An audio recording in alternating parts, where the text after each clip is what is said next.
Good day, everyone, and welcome to the next module in our distance learning modules focused on good agricultural practices and IPM management with a focus on fall armyworm mitigation. Our next module is Module 5, and it looks at the non-chemical control of fall armyworm and the potential options we have. I would like to introduce Johnny van der Berg, the manager of the Integrated Pest Management Program at the Northwest University, to conduct this presentation with you. Thank you so much, Johnny. I'll give it over to you.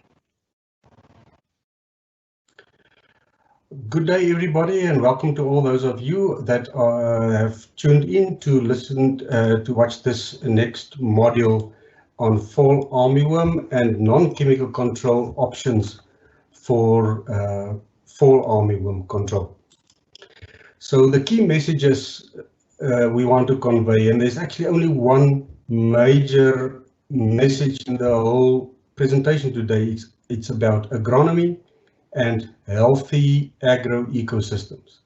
So something that you as a trainer can convey to the farmers is that the healthy soils that they have promote healthy growth and strong plants. Healthy and biodiverse fields usually have lower pest pressure, and it's not only for fall armyworm, it's for most pests.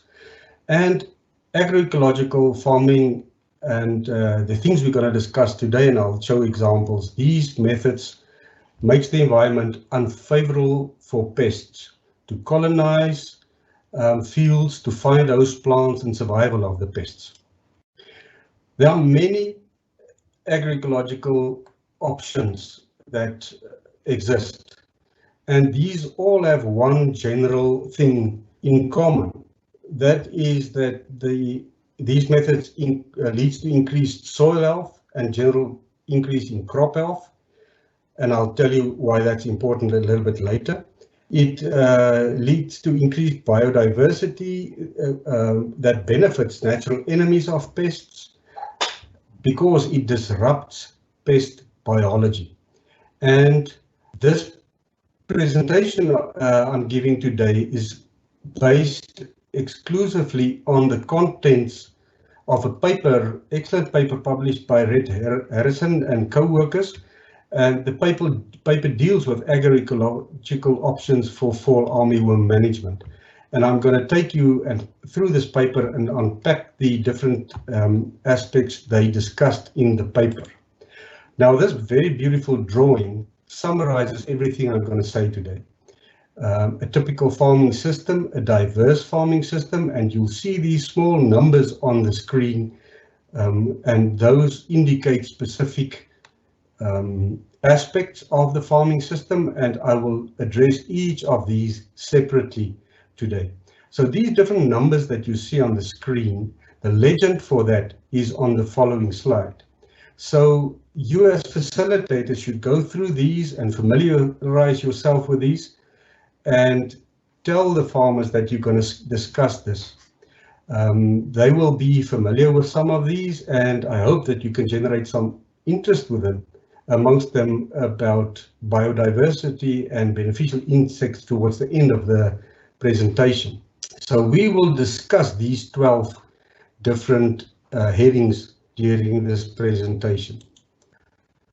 So agroecological methods that I'll highlight during this presentation influence pests in many ways, but it's important that the message is conveyed to farmers that not all these methods are practical in all farming systems, and the application thereof depends on the farmer's specific situation, the climate, the agroecozone he's farming. And very important, these methods do not work on their own, but they work together. They provide an overall effect. So it's a holistic way of looking at crop protection in a farming system. So these slides that I will be showing you in the footnotes, which you can't see now, but you have it in the PDF that is provided on the website. These slides below it have many notes which provides additional information which you can familiarize yourself with when you are presenting to the farmers. So these non-chemical methods differs from chemical control in that it does not have a direct killing effect, but it suppresses pest populations over the long term. So the farmer will not see dead insects in his field or dead bollworms or armyworms on the ground, but there's suppression because these agroecological options that I'll present improves plant health, and healthier plants can resist pest attack better and is more tolerant to damage.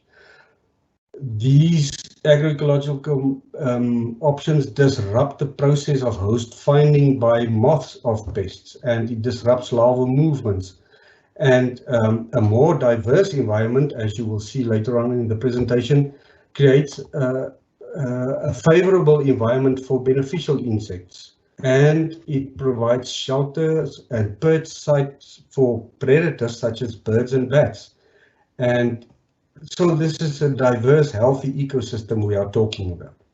So I'd like to start off with the picture again, and you'll see this many times. And topic number 1 in the picture deals with minimum soil disturbance. In the picture on the right-hand side, you can see a maize field where a lot of crop residues of the previous season is lying. The soil hasn't been disturbed a lot, it hasn't been plowed, and minimum soil disturbance in a case like this enhances the biological properties of soil. It improves soil fertility management, and in terms of crop protection, it leads to a stable environment for beneficial insects. For example, under the crop residues that you see there will be, and inside some of the stems will be earwigs and predatory beetles and many other spiders particularly that will consume pest insects that live on the maize plants. So healthier plants in a system like this can tolerate pest damage more, and the plant defends itself, of course, in that way. Mulching of crop residues is another agroecological method and a non-chemical control method. Mulching, and which you see here, there's a lot of crop residue of a previous season amongst the maize rows in this picture on the right. That protects the soil, it keeps the soil cool, it prevents or limits moisture loss, and it adds carbon. And underneath these crop residues will be a magnitude of beneficial insects. And I urge you, if you are in a field where crop residues are lying around and there are farmers with you, please pick up some of these residues and look in the ground and see if you can see some of these predatory insects. An important message to convey to farmers is that not everything with 6 or 8 legs is a pest. These insects, most of them are beneficial, the ones that occur in any crop field. A very common other agricultural practice that most farmers are familiar with is intercropping. Planting legumes specifically has a lot of benefits. It fixes nitrogen, therefore plants will be healthier to defend themselves. It diversifies the field environment to benefit predators. And in some cases, legumes may release a certain smell that inhibit egg laying by pests. And this will also interfere with the behavior of newly hatched larvae. Larvae that want to migrate between plants will get lost or they land on the wrong host plant. And I will talk a little bit more about that in another presentation on the push-pull system, which will also be available on the website at where you can source it. Here is an example of beans intercropped with maize. And when you are in a field with farmers, please make use of the opportunity to explain to them how this works. Of course, the plant has the intercrop gives an agronomical benefit in terms of nitrogen fixation, but in terms of crop protection, imagine this and tell it to the farmers. When a moth flies around at night time in a field like this, She might land on the wrong host plant, or she might not easily find the maize plant. And if she lays her eggs on the wrong host plant, the larvae might die, and they might get caught by predators because they keep on moving around a lot. Of course, a single method like this, as I said in the beginning, is not going to protect the crop 100%, but it just kills a few larvae and it reduces the numbers in the long term. And below this slide, in the PDF printout which you'll get, or the PDF file, there will be a lot of notes on what I just said. Another option that exists, and it's a resource, is things outside of the maize field, which we often don't notice, like shrubs and trees. You know, the natural enemies of pests, the enemies such as these predatory wasps, require a lot of energy to search for their protein source food, which can be larvae of Lepidoptera pests like fall armyworm and stem borer and bollworms. So the presence of flowers next to fields is important because it provides energy to these organisms. On the left-hand picture, there's a very small parasitic wasp, and some of these wasps may only be 2 or 3 millimeters in size, and they need to search and fly around in the maize field to look for their host, these larvae. And for that, they need energy, and flowers in the environment provide energy and in terms of pollen and nature in the soil. So shrubs and trees are important in the system as well. Now, this is not a very typical situation, but this picture shows extremely healthy maize plants grown amongst other plants, and fields next to this small plot of maize had lots of fall armyworm infestation, but not in this case. And most likely because of the diversity around it, natural enemies around it, and birds and so on. So this is to show you diversity, encouraging diversity can lead to reduction in pest incidence over the long term. Another component of the agro-ecosystem, which we often forget about when we talk about crop protection, are boundary trees. These trees provide important habitats for birds and bats. Bats stay in these trees during daytime and fly around at nighttime. And remember, I think it was module 2, I indicated that the moths are only active at nighttime, and bats can predate on them during the night, and that will suppress the pest numbers. So trees provide structure in the environment, and they can also be used as fodder and fuel and shelter and shade for us.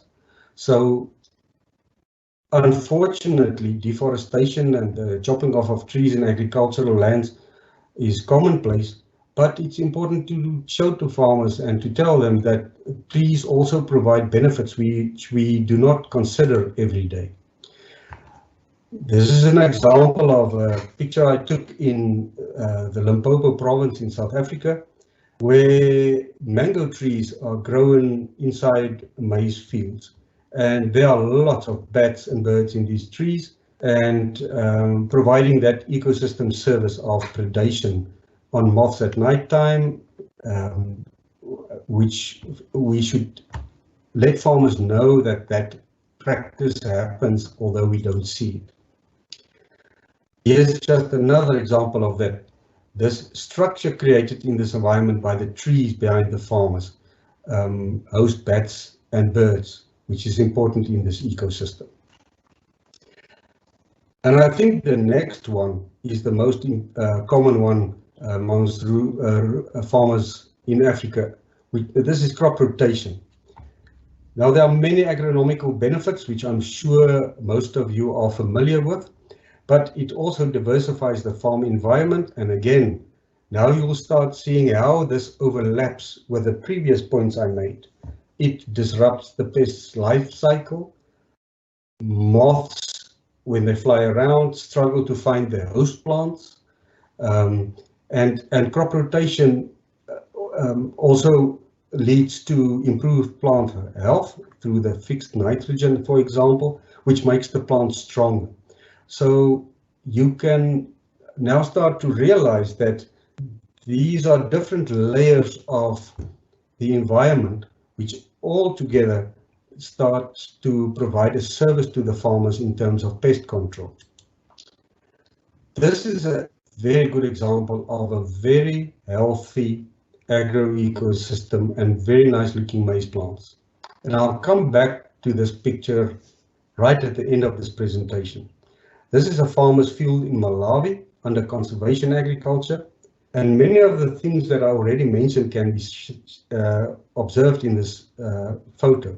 There are trees, there is a crop that's rotated, groundnut and maize, there are crop residues lying around, and there's even a barrier planted here, probably at a contour planting, which definitely hosts thousands of spiders in an environment like this. But I'll come back to this. So a healthy cropping system is the result of results from diversity in and around it. Another topic listed under these options is regular scouting. Now that's not an option, an agroecological option per se, but it needs to be included here because we consider it important that farmers identify the pests and assess the damage in their own way, and important, keep record of what happens in their field. If they do this, general observations which are written down enables them to compare pest infestation levels or the type of pest over seasons, and they will also be able to compare between different cropping systems, an intercrop and a monocrop, or the neighbor's field, etc. So it's important that farmers try to note what's happening if they are able to do that. And we talked about regular scouting in module 2 a little bit, and there is also in another module a whole section on the importance of scouting.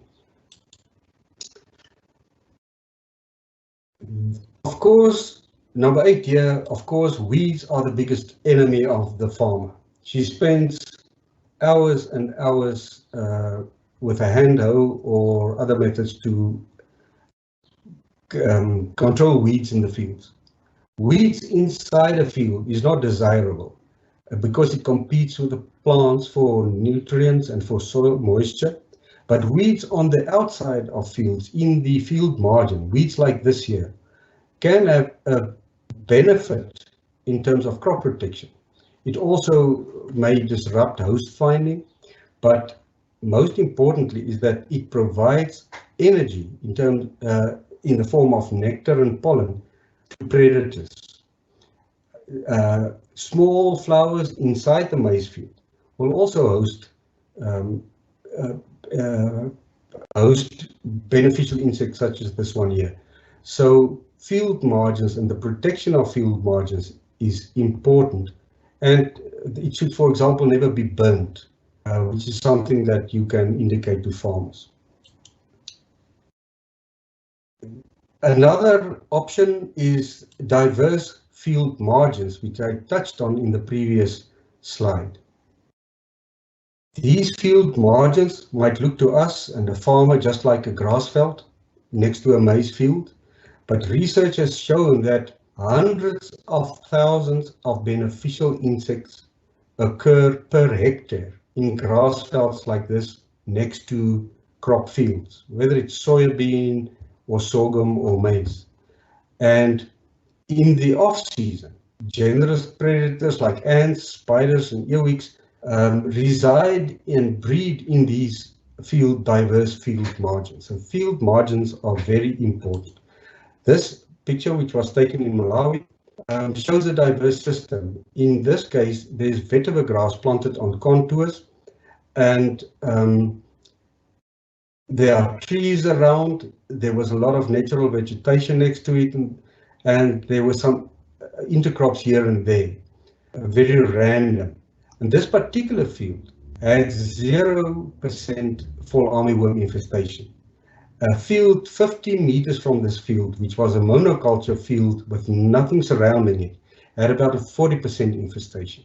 So I cannot say that this diversity you see is solely responsible for the reduced infestation in this plot, but it could have contributed. And this diversity is what we're talking about today. A healthy ecosystem has fewer pest outbreaks. This picture was taken in Tanzania, and here you can see Gliricidium trees, and they're also fixing nitrogen. And the maize in between here was doing very well. And this is also an example of where trees and maize can be cultivated in the same ecosystem, and it will benefit the farmer in terms of crop protection. I will now show a few pictures which I urge you to show to farmers and get them excited about the diversity and the huge number of beneficial insects that occur in maize plants. This particular spider is eating a fall armyworm larva inside a maize plant, and you can see the video running here. This spider is consuming the larva, and I guess they can feed on quite a few of them in the during a single day. This assassin bug is foraging on a maize plant for something to eat, and there are many of them in a maize field. Ladybirds like this is very beneficial because they eat aphids, they will eat insect eggs, and farmers should be told that this is one of their biggest allies. And this is my favorite, and I want to make a statement and say I don't think there is a maize plant without an earwig inside it. And earwigs are vicious predators of Lepidoptera larvae.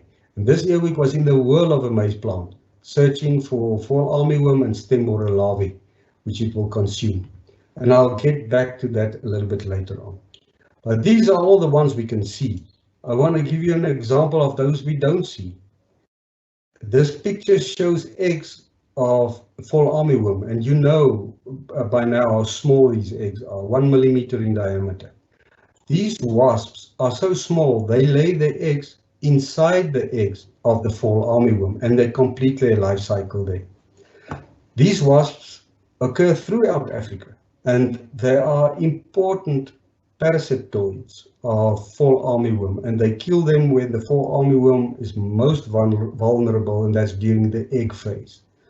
So to come back to diversity, without a healthy environment, these wasps struggle to survive, struggle to get nectar and other food sources to sustain them while they are searching for eggs to lay their eggs in. And we should also tell farmers that these small insects which we don't see is present in that particular environment. This is another example of a very healthy ecosystem with the trees, a border crop, a trap crop, and an intercrop. And this is a picture of the push-pull system, and about which I will make a separate presentation, which you can also source on this website under this module number 5. And I want to give special attention to the push-pull in a separate presentation because it deserves more time than we have available in this one video. Another aspect of a healthy ecosystem and an agroecological option is insectivorous birds and bats. These birds and bats predate insects in general, but at night time when the fall armyworm moths are flying around, and remember in module 2 we emphasized that they fly around at night time. These are not your normal butterflies that fly during the day. These moths are predated on by bats, and they are an important food source for bats.